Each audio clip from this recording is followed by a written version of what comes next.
Hello everybody, welcome back to the e-learning space for MGM Higher Secondary School, Bokaro. In today's video lesson, we are going to discuss Unit 4, Section A from your English course book, the English channel for Class 8. As you already know, Section A of Unit 4 is a poem titled Feelings. In our last video, we read the poem and went through the meaning and paraphrasing. The poem titled Feelings has been written by an American poetess. Her name is C.J. Heck. She has written a didactic poem which is meant to educate young children like you, children who are in the wonder years of the teenage. If you remember, didactic means a poem which has certain moralizings. In this beautiful poem, the poetess talks about the issue of bullying that is rampantly spreading in the world of teenagers and has far-reaching consequences. The poet provides assistance to growing children by helping them understand the nature of a bully and how to face the threats posed by them. In our last video, we discussed how teenage is a very confusing time. It is a time when there are lots of questions coming to our mind. Our body is going through changes. Our psychology is changing. In this stage, there are many children who take to bullying others.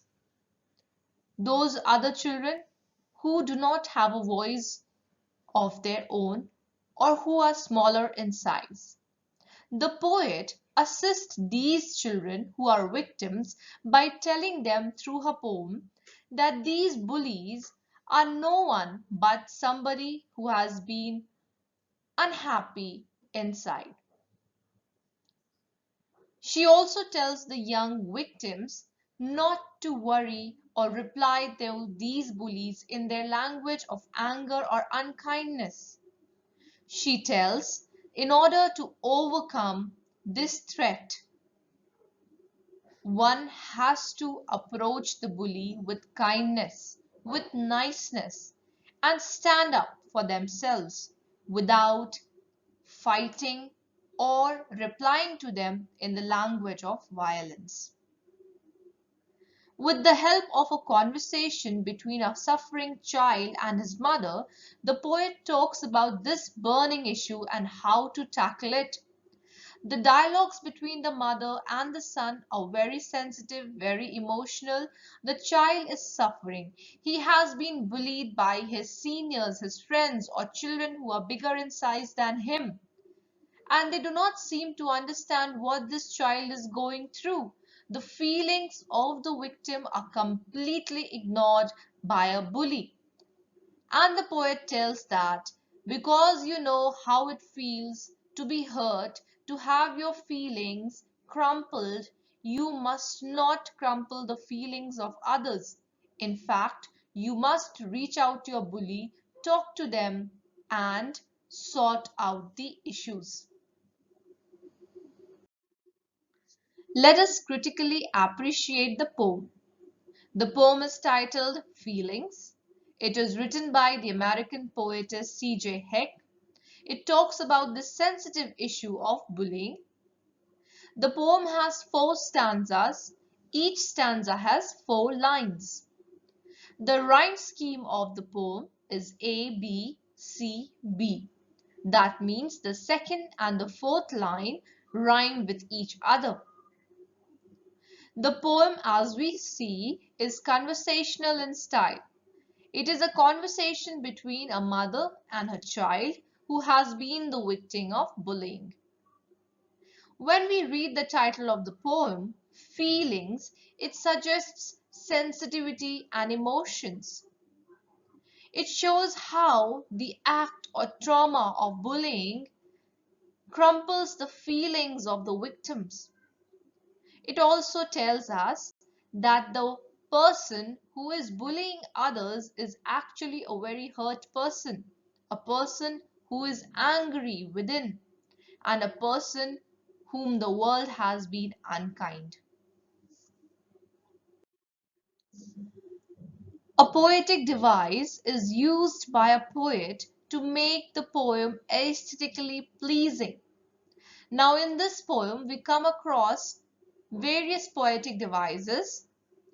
The remarkable ones are hyperbole. It is an expression used to exaggerate or to put some dramatic effect. In the conversation between the mother and the child, the mother tells her child that don't get all mad. So madness here is actually insanity, when somebody loses their calm and patience and all logical reasoning. But she uses this expression in order to teach her child that you need not become too angry. So instead of saying don't get too angry, she uses the expression all mad, and this is an example of hyperbole or exaggeration. The second kind of poetic device that is remarkable in the poem is alliteration. Alliteration, as you already know, is the occurrence of the same letter or sound adjacent or close to each other. You'll find various examples in all the stanzas. I have picked one example for you: deep down. The sound of d is occurring adjacent or close to each other. The third kind of remarkable poetic device is personification. Personification means the style of attributing the qualities of living things to non-living objects. For example, towards the end, when the mother says happiness grows faster than anger. Happiness is an abstract noun. Anger is an abstract noun.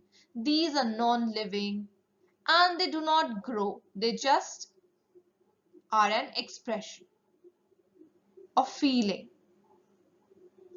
However, the poet tries to show through these lines that they are growing as if they have living qualities. Hence, we can say the poet has used personification. Coming to the textual exercises, children, about the poem Read to Understand. Here is a reference to context. They don't know how to fix that. Who does they refer to? They refers to the bullies who say unkind things to other kids who are smaller in size than them. What is it that needs fixing? So the bullies have anger and unkindness within them, and that needs fixing. So the anger and unhappiness that is deep seated within the bullies needs fixing. Why do they not know how to fix it? They do not know how to fix it because they have a deep seated anger. Their own logic is messed up because of that anger, and they do not know how to address their issues. Why do they not know how to fix it? Coming to the fourth one, what do they do when they can't fix it? So when these bullies are unable to fix their deep-seated unhappiness and anger, they try to pick on children who are smaller in size. Let us now come to the second part of our textual exercises. Answer these questions. What kind of things do the children in the poem say? The children in the poem say all kinds of unkind and untrue things. Why do the things said by the children hurt the speaker? The children say unkind ones, and that is what hurts the speaker. What does the mother tell the child about happiness in stanza 3? The mother tells the child that happiness grows faster than anger, so it is better to remain happy than angry in life. What are some of the consequences of letting anger stay with you? If we let anger stay with ourselves, it can cause several health problems. It can include headaches, sleeplessness, and it is always a good idea to let anger go. What advice does the mother give in the last stanza? In the last stanza, the mother tells her child to speak up for oneself. She also tells to express one's feelings, but in a nice manner. She tells him not to get angry or upset, and she agrees that being nice to people who hurt you is not an easy thing. But remember, anger does not solve your problems. In fact, it increases them. Now, in the sixth question, the four stanzas are mentioned and we have to match with the key points that the stanzas present.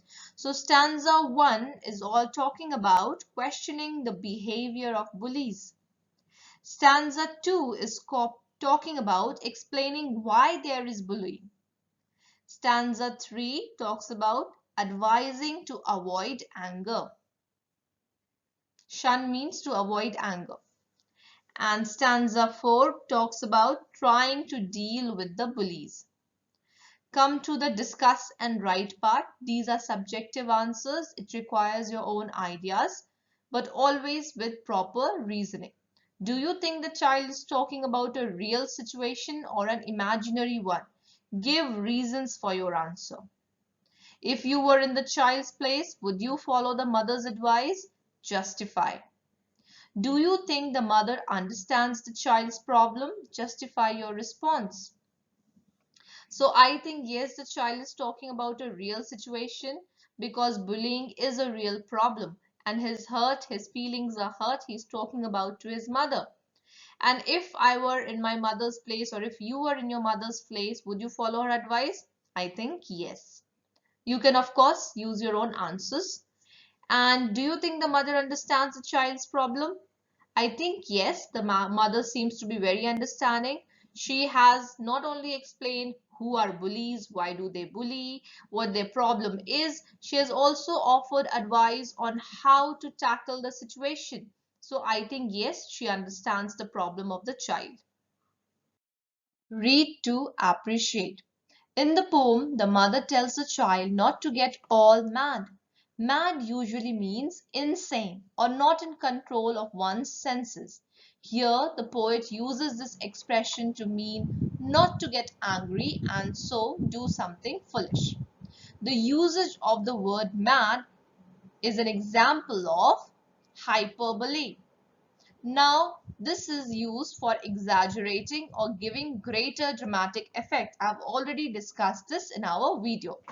Now read these hyperboles and say what they exaggerate, feeling, time or reaction.